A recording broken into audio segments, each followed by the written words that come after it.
Are you fed up of adults making your children feel small? Now, of course, I'm not talking about a height difference here. I'm talking about how we make people feel and how adults are making our children feel in school. This week, my daughter got into my car and burst into tears and disclosed to me that her teacher had made her feel stupid over some test results. She was singled out in front of her whole class, humiliated, and made to feel like she wasn't good enough. Now, of course, this really knocked her confidence. She already feels anxious about this subject already. It made her question her ability and what she's truly capable of. No child should ever feel that way. Learning should only be about growth, definitely not humiliation. So I am that parent, and I am proud to be that parent that advocates for my children. I couldn't let it slide, and neither should you. I reached out to the school, not to attack, but to advocate and to collaborate with them to get to the bottom of this. I explained to them how this had really affected her confidence and how teachers should be building children up,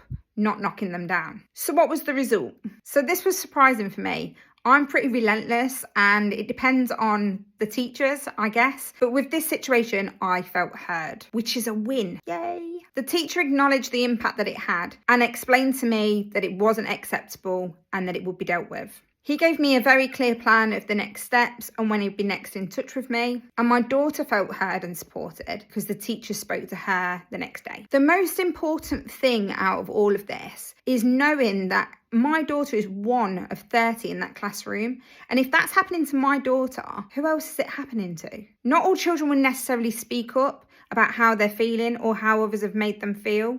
They may not have parents that do advocate for their children. So for me, it's really important that when I get that bit of information, that teacher doesn't do that again. I wanted to make sure that my daughter knew that I had her back. I wanted to make it super clear to my daughter that no one, not even teachers, have the right to make you feel small, and that she never has to accept being treated that way. If your child ever experiences anything like this, do not let it go. Email, request a meeting, give them a call, and make this clear. I want my child to feel safe in their surroundings, and I don't want them to be afraid of failing. Failing is a part of learning, but advocacy changes things, and that they can advocate for themselves too, and teach our children that standing up for themselves is the right thing to do. Learning is all about progress over perfection. Let's lift our kids up and not let them ever be shamed. Keep speaking up. Follow me for more tips on how to champion your child's potential.